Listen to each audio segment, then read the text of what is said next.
it's normally stories that come with that. Sometimes you laugh, sometimes you cry, sometimes you just remember some good shit. Welcome to the Bottom of the Bottom podcast.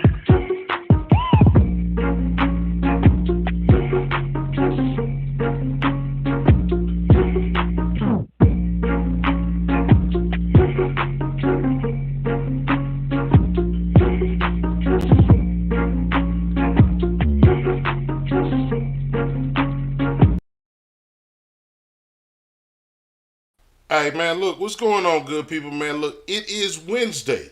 Y'all know what time it is, man. It's the Humpday Happy Hour podcast. It's the bottom of the bottle. I'm Jay Walker III. That's Carolina Dirt 803. We already feeling good. We got bottles up and all kind of other stuff, man. Y'all tune in. This is going to be special. So, I ain't even going to lie, because I wrote this out, because it's few people that, command a certain level of respect. We don't even deserve this, man. Check this out, man. We got a real lifetime, no doubt, stand-up comedian. No disrespect, Skip G, you get off all the time. Black Lips, y'all be doing y'all thing. But this man right here, this man, JJ from The Sipp, Jeremiah Williamson. You can't hear me? Yeah, oh man, yeah, he didn't pay that part of his bill. Okay, either way. Oh no, we need that rebuttal, cuz. Check your mute button or something. I don't know. He's saying a prayer and quiet. Hey, text him to come right back in. So I'm gonna introduce him anyway. I wanted them to hear the introduction because it was gonna be super fly, man. But check this out. We don't deserve this shit because we just some regular dudes trying to get off something. But check this out. This man worked with open for Cedric the Entertainer, Chris Tucker, D.L. Hewley, Ricky Smiley. This man from Def Comedy Jam, y'all. HBO Def Comedy Jam. And if you from where I'm from, that's just late night shit that you had to be in on so you could tell the jokes again. You know what I'm saying? But I bring to y'all Jeremiah JJ from The Sipp Williamson. I don't understand what's going on, man. We had the good audio. Say who? Hey, boy, he got us. I can't read lips neither. I was about to say, go out and come back in. Yeah, you go out and come back in. Yeah, hey, man, look. This shit look bad. We was just in the background. Y'all just hold tight, man. We gonna get this shit together. We was just in the back. This man is hilarious. He got one of the most outstanding jokes about a classic Dirty South song that everybody know and love. If you haven't heard of him, man, if we don't get this shit together, we gonna have him back. But, okay, I think I feel better. There it is. Yeah. Man. See, that's why you gotta have faith in your brothers and your sisters. Yeah, boy. Now you gotta do the intro over so you can hear. Okay. So I'm gonna do your intro over. I don't know how much you heard or how much you didn't hear. I ain't hear but, a damn thing. Damn. That's fucked up. Yeah. But we gonna get you back together. This man worked with, opened up for Cedric the Entertainer. Shared stages with Chris Tucker, D.L. Hewley, Ricky Smiley. It's a whole bunch of other motherfuckers that I'm not going to disrespect. We love them all, but I can't name them all. True. This man been on HBO Def Comedy Jam. Yeah. I mean, he got one of the most classic jokes in Southern rap history. Yeah. I'm just going to let him talk, man. Welcome, Mr. JJ from The Sipp Williamson. Man, what's happening, my brothers? What's going on? What's happening? Drink with me. Oh, y'all. That part. Goddamn it, hold up. Shit. Oh, look. No, y'all ain't gonna drink without me. Oh, well, that's what we do here. Look, we don't put it on nobody. I'm gonna finish this little swig right here. Oh, that White Hennessy. I'm gonna finish that, and I'm gonna start the new one. So y'all got me. Oh, he got he got a couple dollars. He got that White Hennessy. That White Hennessy. Let's do this, man. So right now, you currently on K104 in Dallas with Didi in the morning, man. What's that life like for you? Hey man, it's been a great journey doing radio, man. Cause I never thought, that would be one of the branches off my tree that will blossom into into this business, man. It really came up during the pandemic. To be honest, man, when the pandemic shut everything down. All the entertainers had to just come, get creative, keep their name out there, keep they fan base, entertained during the pandemic. Cause we was shut down at home, so I was just doing different little characters, man, and doing little characters, man. Had this jailhouse Willie thing I was doing in my shower, man, like I was in prison during the pandemic. That kind of took off for me right there, and then I turned my patio in my backyard in Atlanta, man. I turned it into club patio, and I was just playing grown. Yeah, I was just playing grown folks music, man. Hip hop, R&B, soul music. Folks to chime in. I decorated my backyard like it was a club, and man, people were just enjoying it. But I was already cool with Dee Dee in the morning, Lady Jade, and White Gary already because I always came up to Dallas to deal with a Arlington Improv back in the day, man. So, they was already fans of mine, because Dee Dee was real particular about who she allow on the show to advertise their shows. But since they knew I was funny, man, they always let me come do my, advertisement for my weekend and everything, man. So she chimed in a couple of times during the pandemic, man, and they was making the transition of, replacing some people and then everything, man. So it was real dope, man. They brought me in a couple of times on some segments, and then they'll bring me back on some more segments. Then, my segments got a little longer. We were just building chemistry at the time. Because they was trying, like I said, they was trying to find somebody else to replace the other people that was on there and everything, man. So we built chemistry, man, and then we built a lot of chemistry off air, Right. because they fun. They two beautiful ass women. Beautiful ass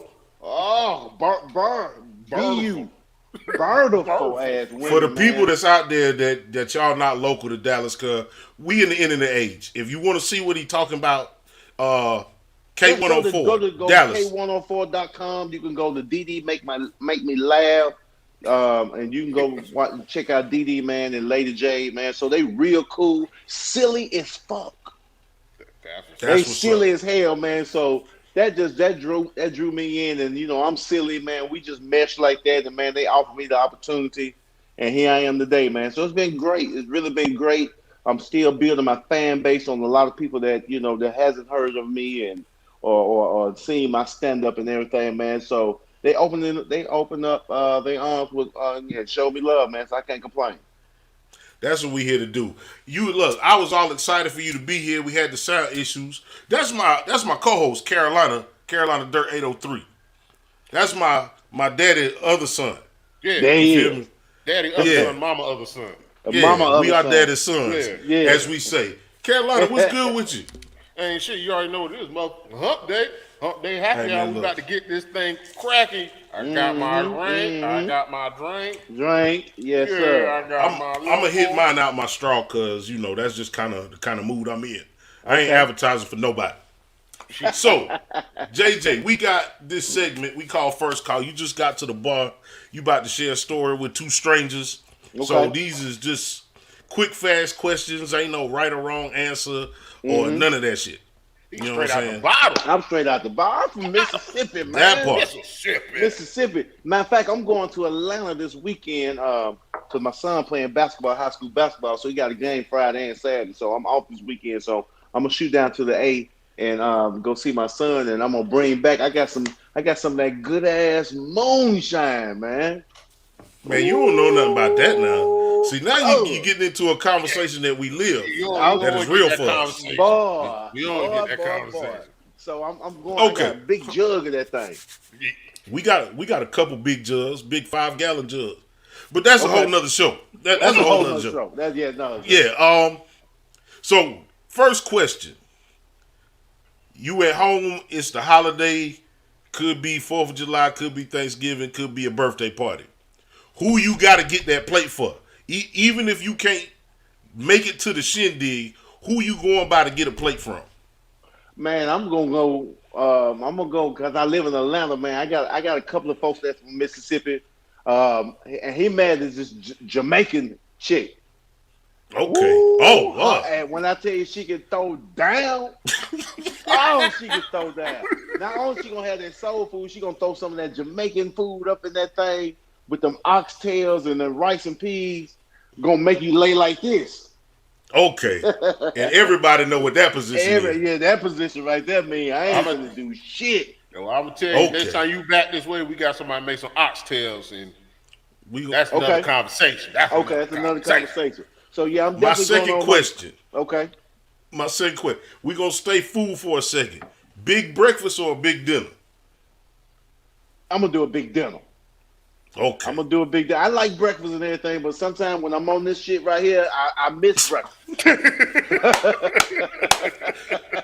My third question. As a professional comedian, you get paid to make people laugh. Mm-hmm. Who in your family made you laugh growing up? My mama.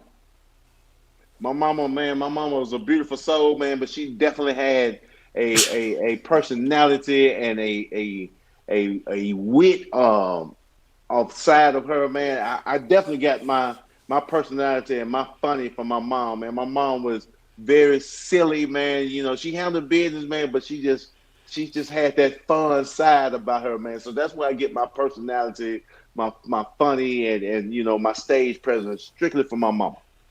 That's what's happening.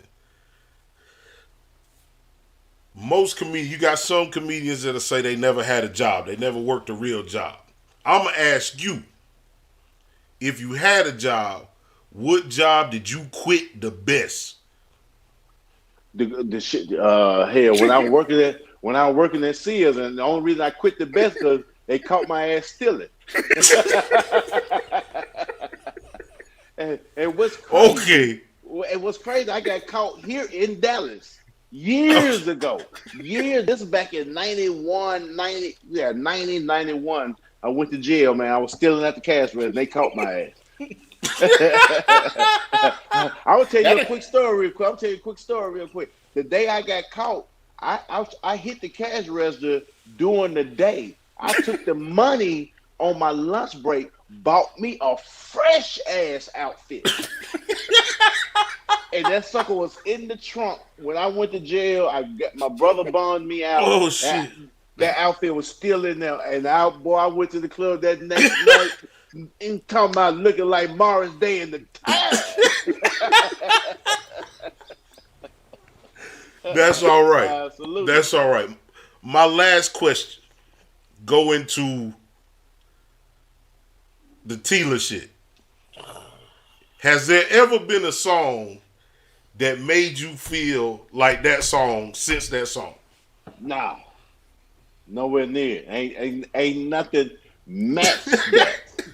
Ain't nothing even matched that, man. And you know what? And what's crazy, that wasn't planned. That wasn't planned. That we can tell. I mean, there wasn't nothing like I wrote this down. Like I'm gonna start coming up to this Tila. Man, the DJ Ant Love, man, he was the DJ on the Monique show back in the day. Man, he played it and it just caught my attention while I was on stage. I said, dude, let me hear that. I really forgot about that beginning, that do. Let me hear that bass one more time. That do. So man, he played it. I kept telling him to go back. The crowd was reacting to it real, that they were really enjoying it. And it just stuck with me, man. And that thing and it happened to go viral. I mean, like 8-Ball MJG found out about it. Then Tila found out about it. Then Jazzy Faye found out about it. Then I found the dude that really actually paid the bass. You did find him. I found all them fuckers. It went just that viral where people was letting them know, like, hey man, this dude rocking your song. So Tila hit me in the DM one time. He was like, man, I heard you rocking my song. Appreciate you introducing me to this younger generation and everything, man. Because I mean, till this day, when I do it, people start following me and they'll be like, hey man, what's the name of that song you came out to? I'm like, damn, y'all just don't know. That was back in the 90s. That was way back. That way, for young players. We were wearing rayon. and Okay. silk. Yeah, you know, S curl. paisley. S curl. Okay. You know what I mean? Yeah, so that it went viral. That's what's happening. That's what's happening, man. Look, first off, it's a classic song. Yes. So we grew up in the strip club, in the adult entertainment culture. Like Correct. that was a Correct. big part of stuff that we did back in the day. So we know already that's one of the all-time great,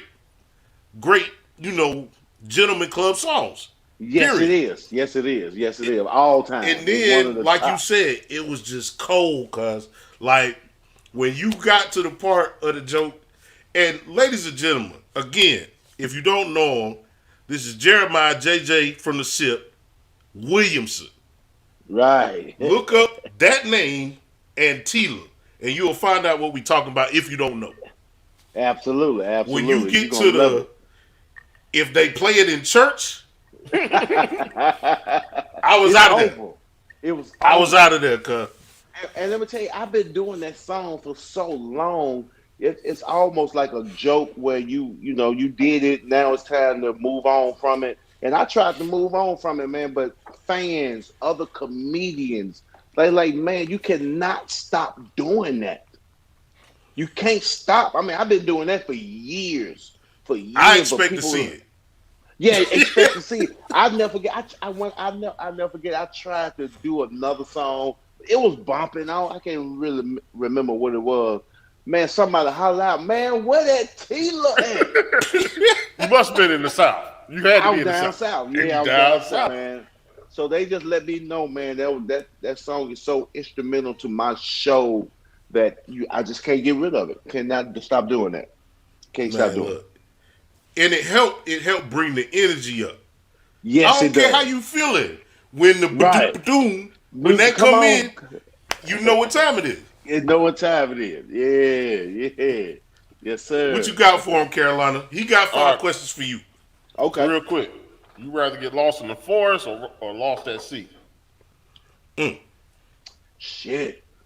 I'm about to go and take that forest, man. I mean, I can swim and everything, man, but you talking about at sea. You ain't say no river or lake. You can't drink all that. Yeah, you can't drink all that. I'd be damned if I let a whale nibble my toes, goddamn. All right. At least in the forest, I can run and jump up a tree or something. But you lost. Okay. You're gonna be running in circles like you swimming in circles. Well, shit, I ain't got that type of stamina to goddamn. I can't dog paddle all goddamn night. All right. So, would you God, no, you made me forget when you said that about the dog paddle. Oh, all right. So, what's the most countryest meal, and what's your favorite country ass meal? It gotta be a country ass meal. Got to be a country ass meal. What's the man. countryest meal that you heard, and then what's your favorite country ass meal? My favorite country ass meal is gonna be meatloaf. My mama macaroni and cheese. I'm gonna do some cabbage, some candy yams, and candy yams, and I'm gonna have one more vegetable. I want some rice and gravy and some of that cornbread from scratch, not Jiffy. Even though I love Jiffy. Yeah, Jiffy gets you through. Scratch. Yeah, Jiffy get you through, man. So that's my most countryest goddamn meal of all said time. meatloaf. So what's the countryest meal you ever heard of? The country's probably some squirrel. Then somebody he cooked a goddamn squirrel. I like, you cook Alvin? He said Alvin would take it good like a motherfucker. So I'm gonna go some squirrel, and then my dad loved that. And I'm from the South. I never got into chitlins. We talked about that over the weekend. Yeah, man, I can't get over the smell, and they say they taste good, but that smell, I never got into chitlins. So that squirrel and that chitlin, and but I love deer meat. I got hooked up on that deer meat. I love that deer meat though. All right, so if you was a cowboy, what would be your name? Like back in the day, if you was a Western, what would be your name? Cool ass name. I'd be Cowboy Jerry Willie. Jerry Willie. Jerry Willie. That's part of my first name and part of my last name. Because my really name's thought so about long. that. You really thought about that. That was on that's point. real shit. Yeah, that's on point. So I'm Cowboy Jerry Willie. Jerry Willie. I'm gonna have me a dope ass horse, nigga. That nigga gonna have earrings and everything. So you know about HBCU because you went to HBCU. Well, Dave, babe, I went to Alcorn State University. Name me one thing that's universal between all HBCUs. We're gonna part our ass off. There's gonna be some niggas in there flunking out.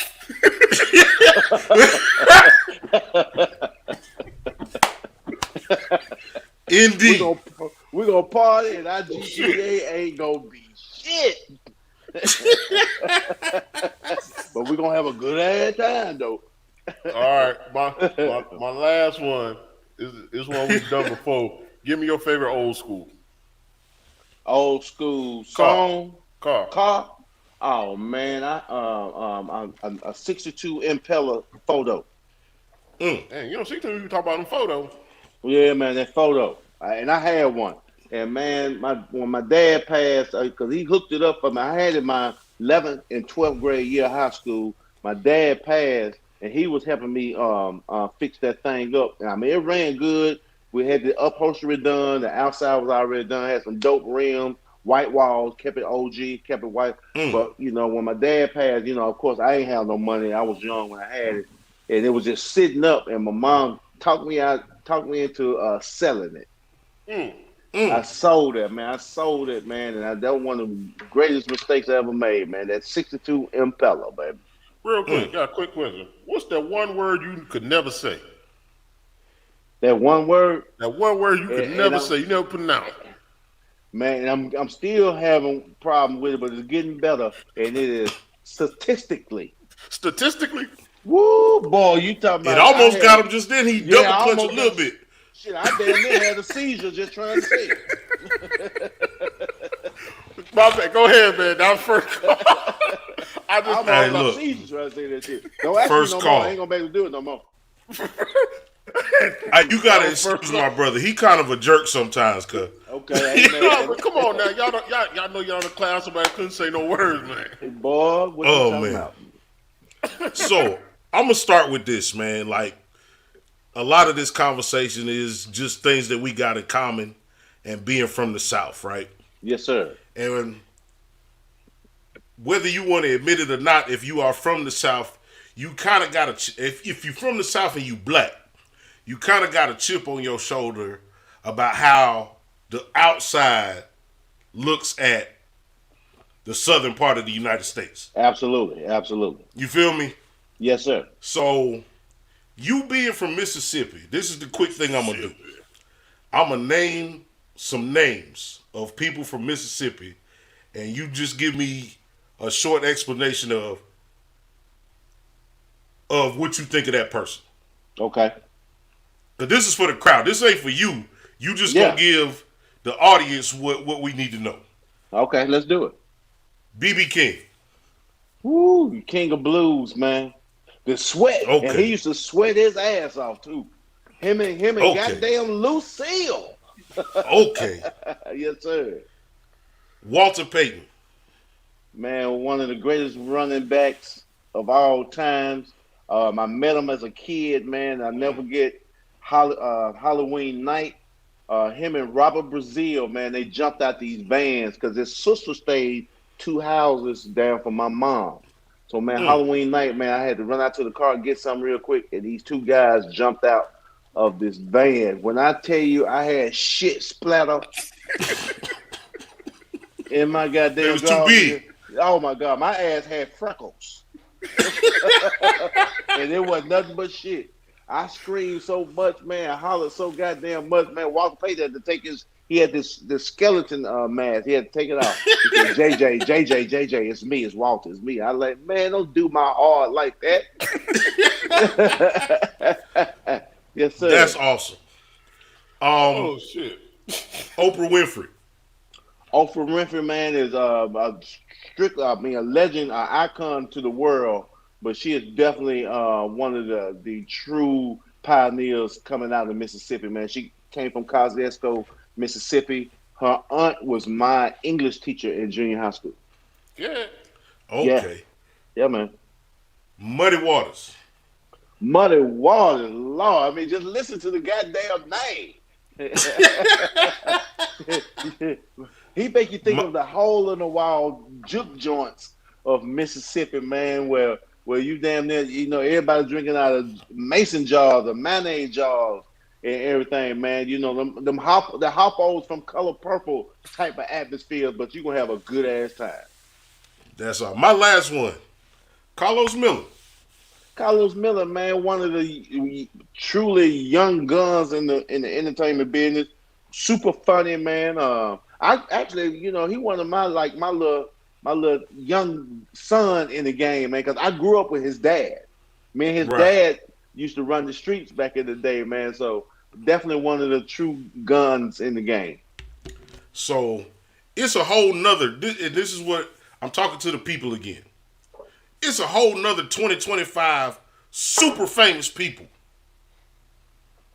that have come from the great state of Mississippi, man. Absolutely. How does it feel? Like, did that have an impact on you growing up, hearing stories or being in close proximity with some of these people that are just recognizable on 90% of the earth? Absolutely, man. Coming up from Mississippi, man, especially down south, Mississippi, man, people didn't really feel like people from the South and Mississippi had the talent to be on that level. But, you had those, like the ones you just named, and I'm going to throw a couple of other names out there, like Alex Haley. Alex Haley went to Alcorn. He went to Alcorn State. The late, great Michael Clark Duncan that played Green Mile. He from Alcorn State. And then I was blessed to be at Alcorn at the same time with the great late Steve McNair. I was about to say that. Yeah, man. I was in college when McNair was there.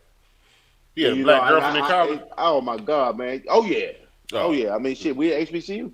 Yeah, but Steve had that pretty hair. Like, he might have. Yeah. But man, and he was a god. He was a god before the world even knew who he was, man. I never get, man, like people like Spike Lee used to come on campus just to see who this guy was. I mean, he just really had that type of buzz. And at the time, Charlie Ward was, rocking Florida State and everything, man. But McNair was number one in passing yard, and Charlie Ward was two. Florida State had an off game, and Charlie Ward came to Alcorn to see who the fuck this dude is that's beating me in these passing yards, man. So, man, he came to the league and still got off. And still got off, man. So, shout out to that, man. So, yeah, man, coming up from Mississippi, man, they inspired you to, like, if they could do it, I could do it. And I was real negative about it at first and everything, man. But I followed my dreams, man. I knew I had the talent to do it. I believed in my craft. I believed in my ability to entertain, man. And I stepped out there on faith, and here I am now. So when did you officially start? What was your first comedy show, whether it be in front of your family or whatever? And when did you say, "This is my shit"? Oh man, this is gonna be a beautiful ass story, man. Because it's still, no, for real, because it still brings chills to me, man. Because I always wanted to be in the entertainment business, man. I never knew that stand-up comedy was gonna be my lane to get into it. I always wanted to be an actor. I always, used to, reenact certain parts of movies back in the day, but. Again, at first I was saying I'm from Mississippi, man. Ain't nobody gonna discover me, man. So I put it like in the back of my brain in a box, and I threw away the key. Like I never told no one that I wanted to be a stand-up comedian. I never told no one that I wanted to pursue entertainment, man. I mean, I told no one. When I tell you I told no one, I told no one. I never told my parents. I never told my best friend. My friends or nothing. Like I never even told the man upstairs. I never even told God, and I knew he knew my path. So I just stepped out there on faith, man. So real quick, I'm gonna try to give you a short version of it. So you stepped out on statistics. Go ahead. There it is. I love it. I love it. I stepped out there on statistics. So I think I messed that up a little bit. But anyway, man. So 1993 is when I first stepped on the stage, man. I never forget. It was a New Year's Eve. I used to valet cars in a 5-star hotel here back in Atlanta, the Atlanta Marriott Marquis. I used to be a valet. I used to valet cars. So man, it was a slow night, but I was working the late shift, so I was gonna end up bringing New Year's Eve in at work, but it was super slow. I was one of the popular ones at work, man. My supervisor said, "JJ, you can go on clock out, man. We dead. Go on, have fun New Year's Eve." So I went to a New Year's Eve party with some of my buddies. Man, we smoking, we drinking, we drinking. And you know how you leave a party, everybody may be walking out at the same time, but then you and the crew before you leave, you sit around and shoot the BS and talk and laugh before you get in the car. But so out the blue, man, it wasn't no story. I wasn't trying to make people laugh, but I was out there, making people laugh, man. And somebody that didn't even know who I was, just out the blue, he said, "Man, you need to get on that stage, dude. You funny than a motherfucker." The light bulb went off, man. So I drove home, man. I'm feeling good. My girlfriend at the time, I didn't even say Happy New Year to her. I didn't even give her a hug. I ain't kiss her. Hair to hair. Well, before I went hair to hair, because I definitely went hair to hair that night. I told her, I said, "Baby, I think I found my purpose. I found my niche. I know what I'm finna do in life." I said, "I'm finna be in the entertainment business. I'm finna do stand-up comedy." She shook it off. A lot of people shook it off at first because, it wasn't nothing I talked about. It wasn't nothing I talked about. It was nothing I just said. People are like, "I wish I could do this, wish I could do that." So I said, I found my purpose, man. So New Year's Eve is when that light bulb went off. So I went to the Uptown Comedy Corner, the original. It was owned by jumped out there. Yeah, I jumped out there. Man. I made up a couple of little jokes, man. I thought they would probably be funny. Quick little 3 minutes. I ain't had no more than about 3 minutes of time. So I jumped out there, man. Went to Uptown Comedy Corner that was owned by Earthquake. I came up on the Earthquake back in the day, man. He taught me a lot about the business. He taught me how to be a gorilla on stage. Keep hitting their ass in the mouth. So I grew up on the Earthquake, man. So I went to open mic. Man, at Uptown Comedy Club. Now, back then, the comedy club was bananas. And this Tuesday night, it's wall to wall in there. So they do open mic and then they do the heavy hitters. Now, back then, the heavy hitters that hadn't blew up yet, I'm talking about like Earthquake in there, Chocolate in there, Bruce in there, Arnez J in there, Chris Tucker in there. So they did open mic first, and then they did the big dogs. So I signed up on the list. Man, everybody was getting booed. All the amateurs was getting booed. So I was on down the list. So the first person that ever brought me on stage was Corey Zoo-Man Miller.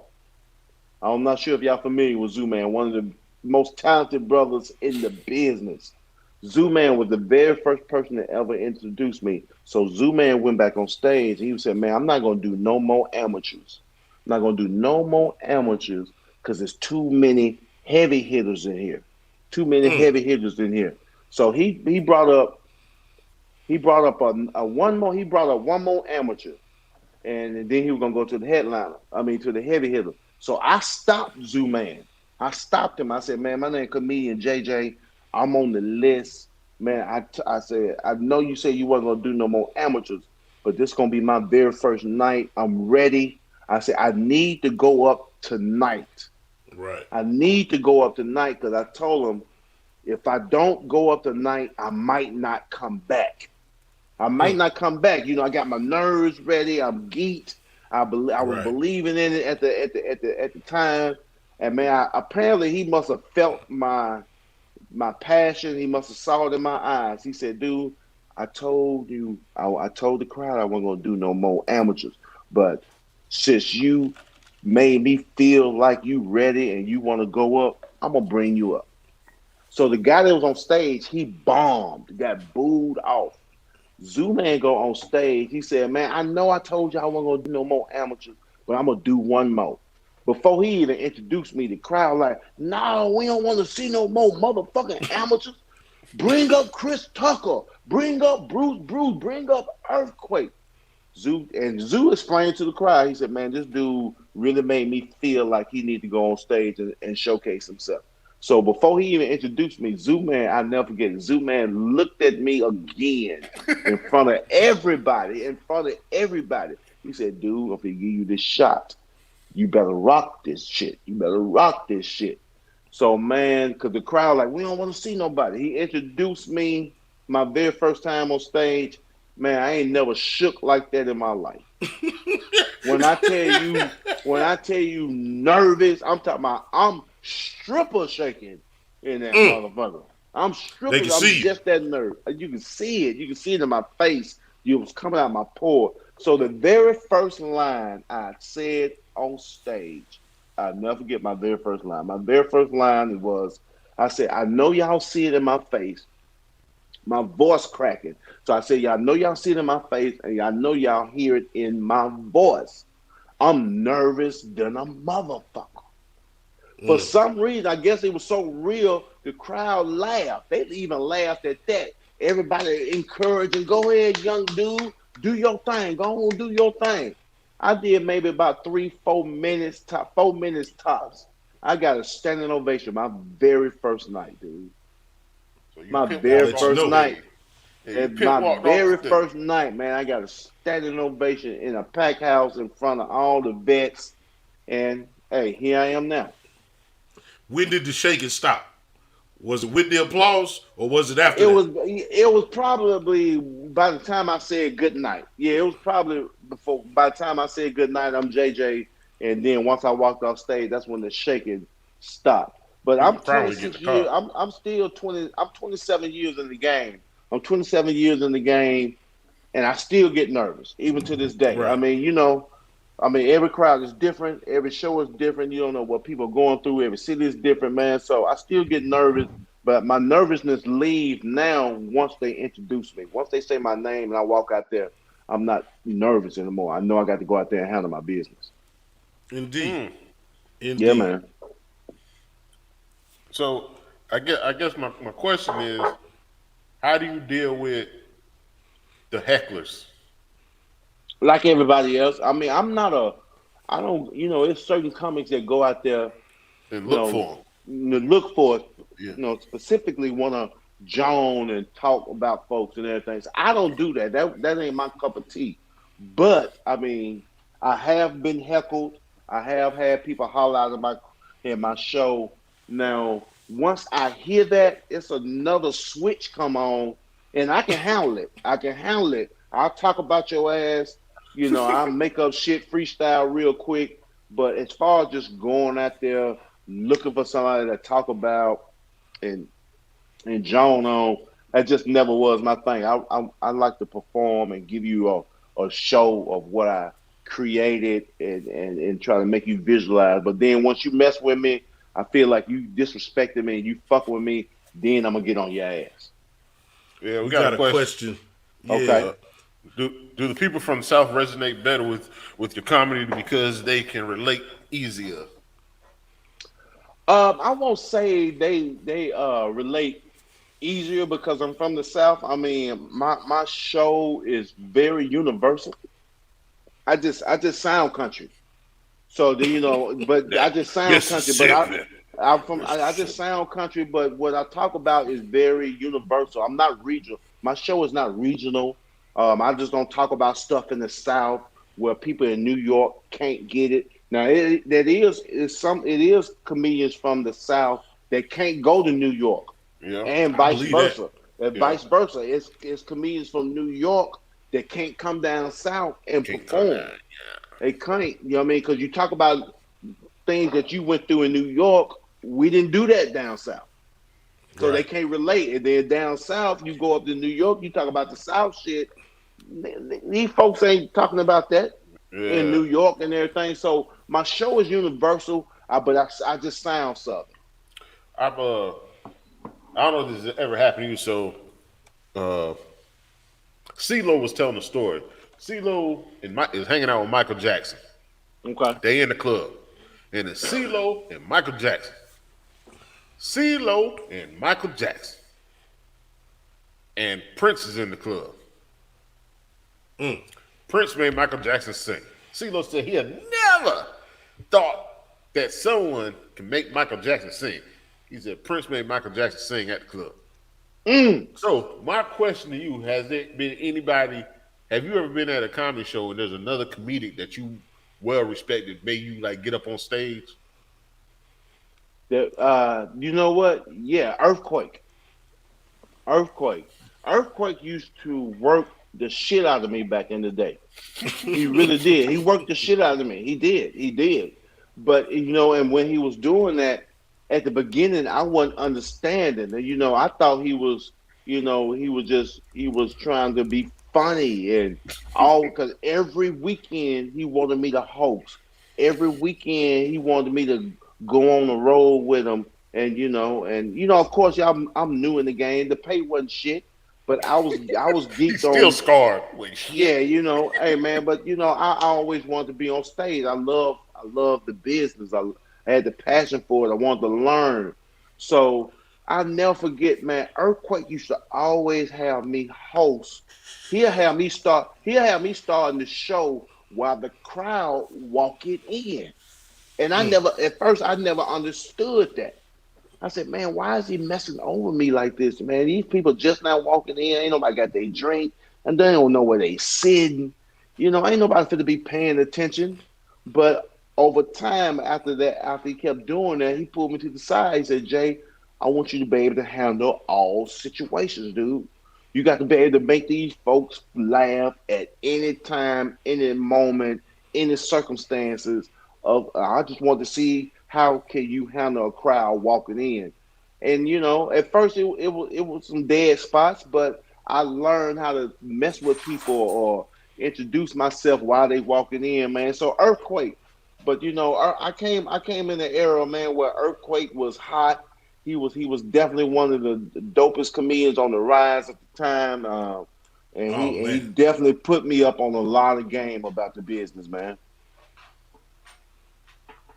Question was, who were some of the greats that inspired you and your comedic style?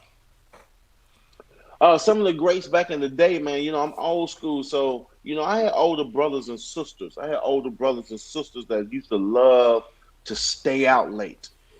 And man, when my parents go to sleep and they sneak out the window, I was the one back in the day. I was the one to open that window up for them to get back in the Right. house. I was the one that never told to that they came in late or they snuck out with the car. They got company. So my reward was back in the day. They'll let me stay up late with them. Once my parents went to sleep, they'll wake me up like JJ. They gone to sleep. Come on in here, because my brothers and sisters was fan of stand up back in the day. So I used to watch some of the greats back in the day, man, come up. I mean, I used to watch Richard Pryor, Red Fox, Eddie Murphy. I used to watch Arsenio Hall, Marshall Warfield, man, and that's when that light bulb was trying to come on. Then, like, dog, I love stand up comedy, man. So I watched a lot of the old school greats coming up, and that truly inspired me to take a shot at this business. I can dig that. Let me ask you. You ain't got to say when or how much. When did you get that check that was like, okay, God damn. okay, yeah, Okay. That goddamn check. Yeah, You know what? that check when you get in a strip club, you already know about what night it's gonna be. Ooh, you know what, man? You know what? Probably I'm gonna probably go out and say when I start working with Sid the Entertainer on a regular. okay, I was Sid the Entertainer, but early in my career, man, I was his opening act. for probably uh, anywhere from 10 to 12 years of my career. You know, like So after you jumped, doing, I spinning off jump an on. earthquake, landed you with said. It landed me with said, man. You know, the grind led me with Yeah, said, you and cried this a was lot of nights. and this was dude. This was oh my god. This was right after Kings of Comedy. Kings of Comedy, Oh, one of the most successful tours of all time. So after Kings of Comedy, everybody went their separate ways, doing shows, doing Bernie went his way, Dia went his way, Steve went his way, Sid went his way. So I was doing shows in said hometown of St. Louis Lose. early in Yeah. my career. So I met his management team before I met Sid. I met his management team, in some different little one-nighters or other big shows, and they was fans of mine. And so once Sid started doing his own thing, his management went to Sid and said, "Hey man, I know this young cat out of Jackson, Mississippi. Man, he got that fire like you did back in the day, and man, we gonna take them with us." So say after King said did this thing with Budweiser, with Bud Light. So Bud Light sponsored one of said tours. Said the host, and he brought up people he felt like was gonna make some noise in the business. So he'll host Bud Light. It was called the Bud Light. Cedric Entertainer presents the review. So man, on that tour, it was people like me, D. Ray Davis, Rodney Perry, Lil Duval, and everything. Man, he took us into different cities and everything. But while we was doing that, man, and this was just real shit, man. Me and Sid clicked. We clicked more okay. than just outside of stand up. I'm talking about Right. we became real good friends in the business, man. Hanging. He'll invite me to his room after the show. We'll drink, we'll blaze together, man. He'll tell me stories. He'll give me advice about the business. How to handle, talk about contract, man. So we build a real friendship, during the review, and then after the review, Sid started doing this thing, just him. He like, JJ, you gonna ride with me, dude. You gonna ride with me. I'm gonna take you on, man. I'm gonna teach you, the ins and outs of the business. I'm gonna let you build your brand in front of my fans and everything, man. So for maybe 7, 8 years, I went on the road. It was just me and Sid. Not one or two other more comedians. I'm talking about just me and him. Our And host rocket. and feature. I mean, the man really allowed me to entertain, show my talent in front of his fans, man. So I'm always going to be grateful for what he did for me, man. So he allowed me to do 30, 35 minutes in front of him, ripping and man, and comedians back then, people were scared to do that. They were scared to Right. rock. Yeah, it's another famous, I'm talking about super famous comedian to this day. I had 3 dates with that dude. I only did one. He kicked me off the tour. And the promoter came to me. He said, Jay, I'm a real dude, man. I'm a real nigga. I'm going to just be real with you, dude. The dude, you too funny. He He ain't gonna don't let want you you there. do that, man. They don't. A lot of people won't do that. A lot of people wouldn't do that. So people was telling me, even other comedians, he said, "Man, you better stop ripping in front of Said like that, or he gonna kick you off the tour." But Said was so confident in how he got down. Said was Right. very confident in who he was. He knew he was gonna go out there and rock. Man, he ain't never tell me to tone it down. Some comedians tell you to tone it down in front of them. Don't do this joke. Don't talk about this topic because I'm gonna do it. Said never did that to me. Never did Because he that. knew what He he was said, doing. man, go out there and bust they motherfucking ass. Right. Damn, holding your show down. God damn it, because I mean, I ain't, I'm doing my thing. You need to do your thing and go out here and showcase your talent, man. So he never told me to tone my show down. He never kicked me off the tour. And and I still do shows with Sid to this day. So Keep it real, man. what you think of D-Ray a this? vampire. D-Ray 172 years old. Yeah. He close. Hey, so what you think about Charlie Murphy and Bernie? Like if they was, let's say Charlie Murphy and Bernie were roasting people. What other two people could handle Charlie Murphy and Bernie roasting somebody? And roasting with them two. Yeah. You know what? You know who a funny ass roaster? D.L. Hughley is a funny ass roaster, dude. He really is. And I ain't just talking about how he talk about people in the audience back in the day. I'm talking about behind the scenes, man, when comedians be back there, man, and we talking shit to each other and talking about each other, playing the dozens and everything, man. D.L. Hughley was definitely a funny dude when it came to, roasting folks, man. So yeah, I'm gonna put DL up there too. DL remind me of Kobe. He like a comedic Kobe.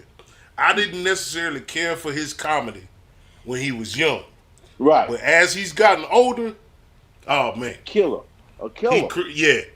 He a killer. Yeah. He a killer, man. Yeah. I compare him to Kobe as far as comedians. Yes, sir. I get it. What do you love about the game and what do you hate about the game? I love the. I mean, I love everything about stand up, man. I truly love entertaining people.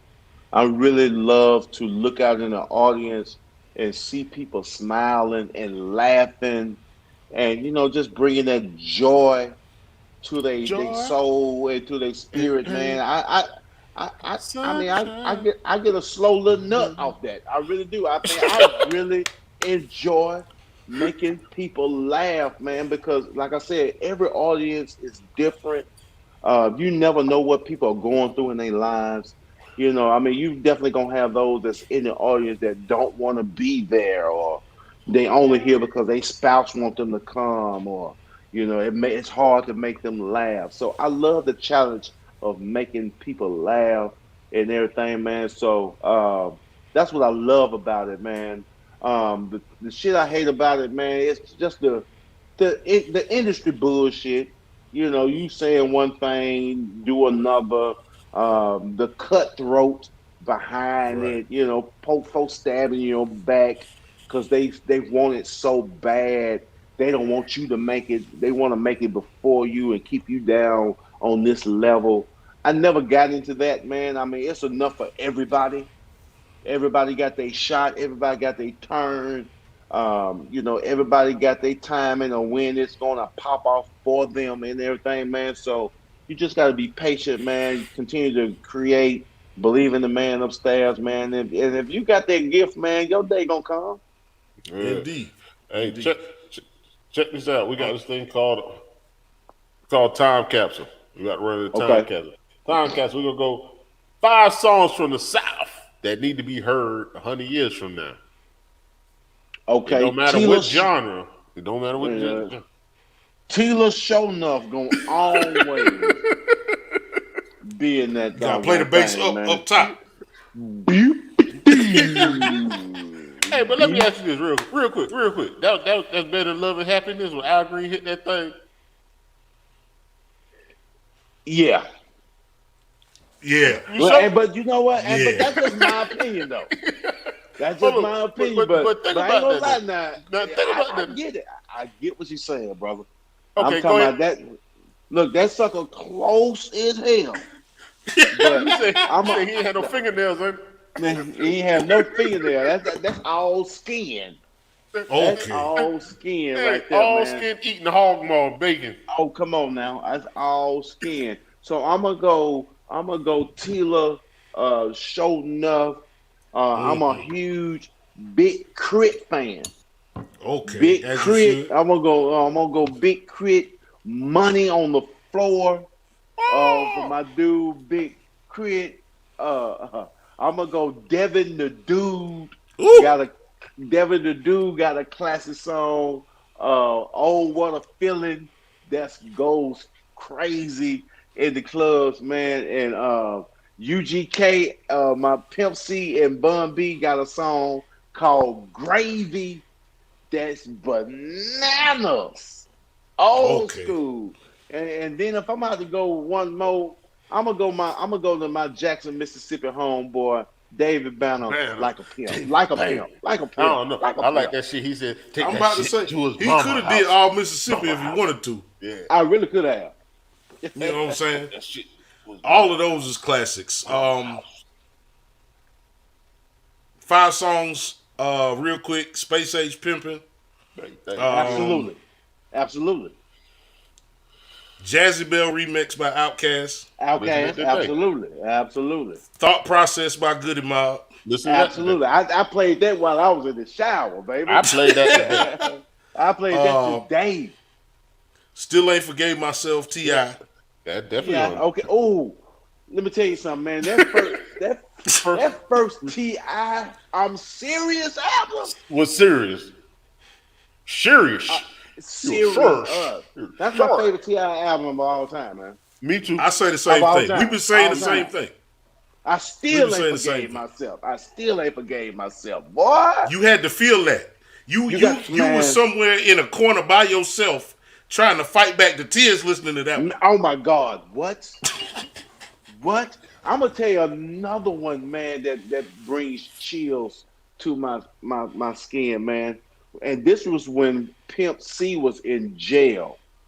Man, Bun B did the first trio album. Yeah. The song is called The Story. Yeah. The Story. And ain't got no hook. Ain't nobody singing on the background, man. When I tell you that man told a story, dude, it make my eyes water, man. If you never heard, all the people that's in here listening, if you never heard Bun B song, The Story, is called The Story. Treat yourself. That class of 7 years right there. That's when that class 7 was out. Yeah. My last one is International Players Ball. UGK and Outkast. Absolutely. Yeah. All right. My homeboy did that beat. Yeah, David Banner did that beat. That my butt, man. Wow. But of course, 13 Floors, we talk about it every other episode. 13 Floors by Outkast.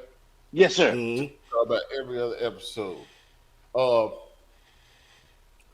Goody Mob, the nigga Experience, the first track on Still Standing. On Still Standing. Yeah. Okay. Yes, sir. Yes, sir. CeeLo snapped on that. Yeah. Yeah, he did. Still ain't forgave myself. I still got to put on the list. Got to. I'm telling you, still ain't forgave myself, dog.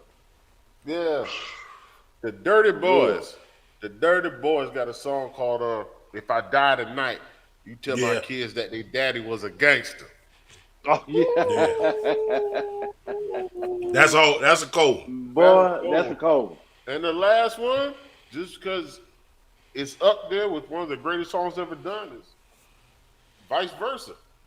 You can't go wrong with PT's and Vice Versa. Pastor Troy? Pastor Troy. Man, I might have to call Pastor after this one and tell him, say, boy, these folks say you got one of the coldest ones. That's one of my good friends. Man, matter of fact, when I had my birthday bash right before the pandemic hit, and Pastor Troy came and showed me love, man. He came in there and rocked Ain't No Play in GA. Okay. Hey, how you stop the fights? Ain't nobody fight? Man, luckily, I think only reason I don't think people fought that night because everybody was dressed up. No. Oh. I went to South Carolina State from 99 to like 01, 02. Okay. Whenever PT came on, them Georgia boys joining like Voltron in there. Yeah. It was Georgia boys everywhere. Yeah. And I watched some people get the life stomped out of them. For fucking with them DSGB. I believe it. Oh man, look, this hour went by super quick, man. Hey man, I had a ball with you brothers, man. we gotta do it again, man. We gotta do it again, man. I appreciate the platform, man. I appreciate what y'all doing, man. Keep thriving, man. And anytime you need me on this thing, man, just holler at your boy. All right, man. We got about 2 minutes, cuz. We got 2 minutes. Let's do it. This is the final call. It's time to go. Everybody done heard the story and shit. Yeah, talk your shit. What you gonna tell the people to make them come back to the bar next week? It's your final thought. Motivational, advice. You can curse somebody out. This is your last call. We walking out the bar. Well, first of all, I need everybody that's listening, man, follow your boy on Instagram. My Instagram got hacked, so I had to start over, man. So follow your boy. I'm the real JJ from the Sipp. Not the real other JJ from the Sipp. 2 P's on 2 P's. Instagram. 2 P's on that thing, man. So, man, I just tell people, man, to continue to stay true to yourself. Continue to believe in your abilities and your craft. Continue to strive for the best, man. Continue to keep the man upstairs in your life, man. All right, man. Make sure you continue to stay safe out here in this crazy ass world that we in. These streets. We don't. Oh man, these streets is crazy, man. So just stay true to yourself, man. Believe in yourself, man. Believe in God, man. You gonna go down that path. Yeah. Okay. Carolina, what you got for the people? By the words of JJ, I don't want nobody be no statistic. Yes. Okay. Not a nasty statistic. I want everybody that's from the MI crooked letter to love everybody outside the crooked letter. And everybody outside the crooked letter to love everybody inside the crooked letter.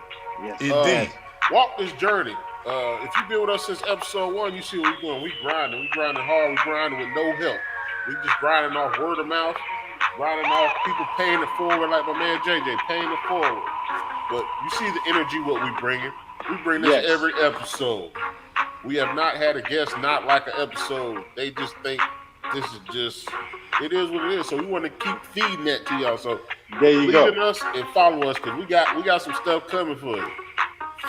Hey, man. My final call. Yeah. My final call, man. Look. Yeah. Take an antacid before you drink whiskey. Yeah. Kiss your old lady goodnight. With lick on you, Hug bro. on your old man. You With feel lick me? on you. The world is crazy. Drink to it. Sip lightly. Drink to it. Indulge in the things you indulge in. Drink And to just it. be nice to people, man. That's all we Walk trying to with do, that. man. We ain't out here to hurt nobody. This is the Bottom of the Bottom podcast. Ain't gonna hurt nobody. I'm Jay Walking the Third. Get That's on Carolina Dirt. We cannot thank JJ from the Sipp enough. Y'all check that man out. YouTube him, Google him. It's gonna come up. You gonna laugh. JJ, hold tight. Don't go nowhere. And we gonna catch y'all next time. You heard me? Yeah, JJ. Y'all stay be on. easy. Be Yeah, that part. P.I.B. That part. Easy. Be easy.